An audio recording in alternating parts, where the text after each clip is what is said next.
Hi guys, what's going on? It's JB here, just finishing work, just done 8 hours straight, knackered, so I'm off back on the long journey home. Just walking to the train station now from my place of work.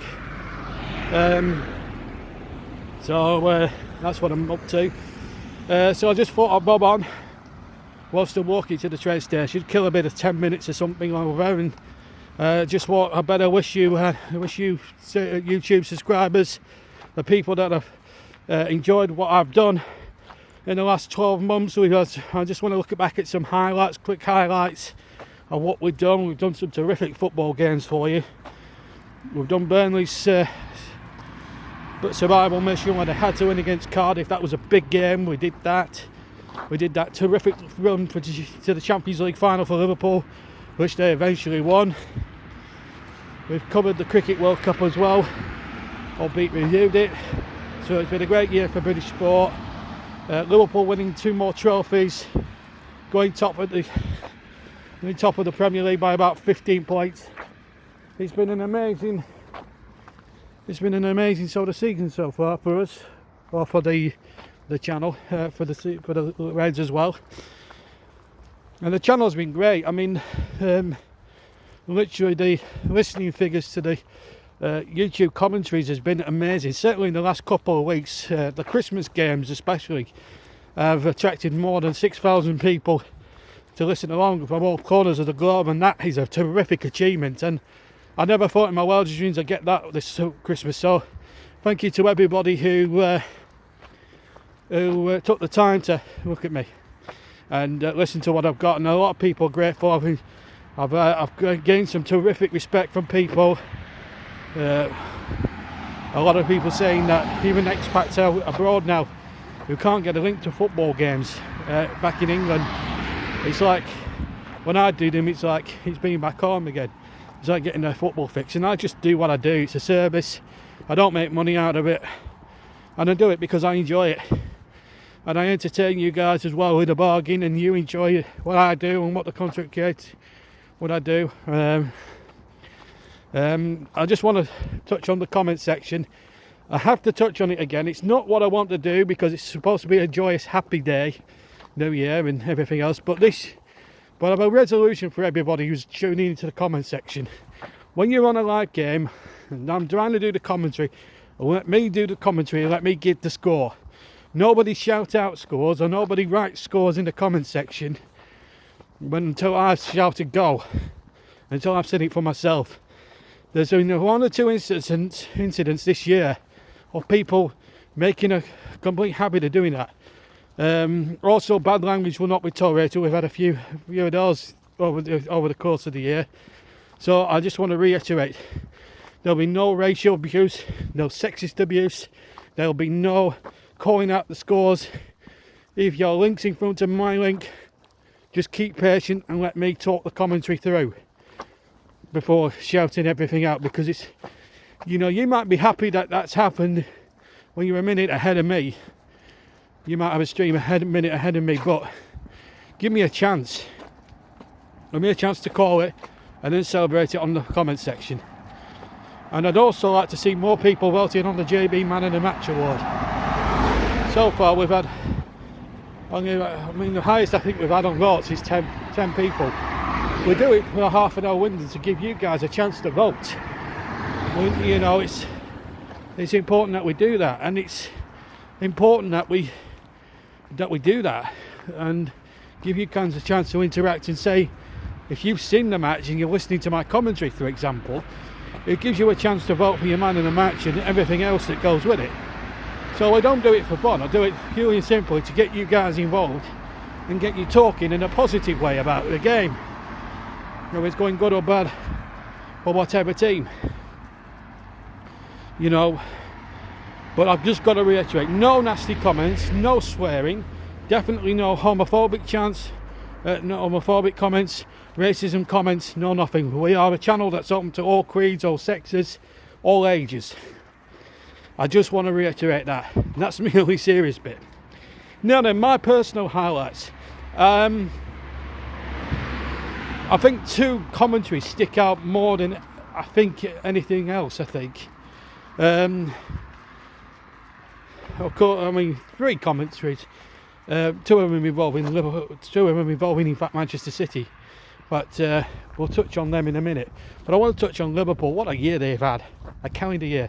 I mean, to win the European Cup, the Super Cup, both of which we covered live, and we covered a little bit with BBC commentary on the Manchester City one game at the end. I thought that was a terrific game.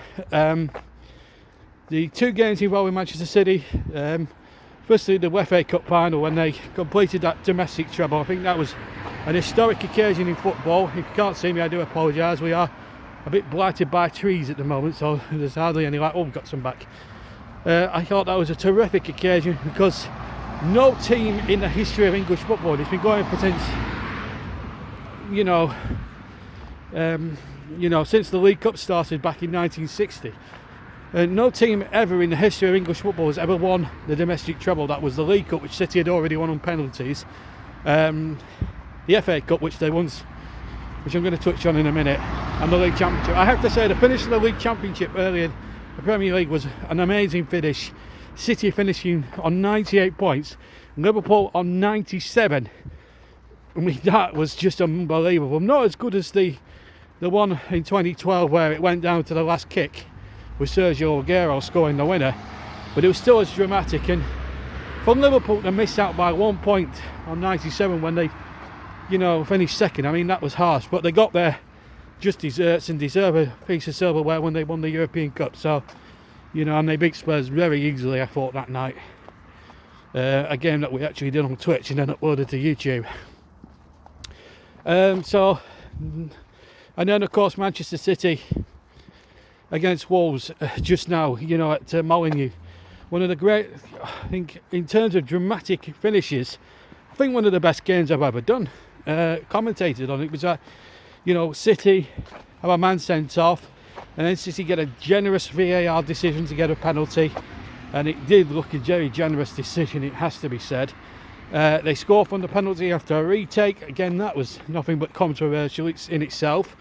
And then there was then Sterling made it 2 in the second half, and then Traore, Jimenez and Matt Doherty at the end with some terrific goals to give Wolves 3 points and really a deserved win because they played really well.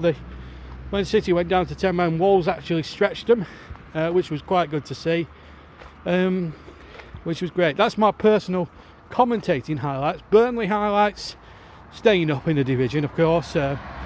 When we started the new year, we were in the bottom 3. We'd just beaten West Ham, of course, and then we went on a good run. I mean, we haven't played the greatest football in the world, and I've made my feelings perfectly clear in recent weeks, certainly after the last 2 games. But then Sean Dyche hit back saying, but we got 54 points in the calendar year. Remember, we got 52 to go into the Europa a couple of years back. So I suppose in a way, you look at his point of view and think, well, yeah, I get that. But we don't, unfortunately, we don't deal with calendar years. And we ended the turn of the year in 13th. We've got a difficult match against Aston Villa tomorrow lunchtime. But unfortunately, I'm not going to be able to see it because I'm working. The joys. Only joking. But it's a must winner. It's certainly a must winner for Burnley, this, because if we can get 3 points, it eases the pressure. It's a relegation rival. Tom Heaton's coming back to the club. That he captained so well for 4 years. So, and obviously played for about 6 or 7 years. So there's going to be a lot of interest, a lot of needle in it. Villa needing a result because they're now mirroring in the bottom 3. Their win against Norwich has been sort of eliminated by being beaten at Watford. So Villa are going to come out fighting. We're going to have to come out fighting after 2 lacklustre games against Everton and Manchester United. So there's everything to play for, really, in terms of the game and the way things are at the moment. So that's the situation. But one thing's for certain, I think it'll be a difficult game. But I fancy Burnley to get the 3 points. Now, plans for next year, as I said in another video before, we're looking to expand on the commentary sport-wise. So there'll be a few F1 races next year, commentaries of F1 races, PlayStation 4 stuff, the match. We're gonna actually rejig the match. and actually started afresh. Seen all the games until January, till sort of like till about Christmas time, and then start afresh with all the proper managers and everything in place, and then begin all that in earnest in the new year. So we're going to rejig the ITV reboot of the match and make it more up to date. So we're going to do that. So we're going to scrap our current series at the moment and then redo it from Christmas Day onwards, and then carry on from there on in. And I'll be picking games at random, live matches 1 a week at random, and of course the FA Cup will be on as well. We'll have the FA Cup will be featured as well. And of course, needless to say, as regards to live commentaries,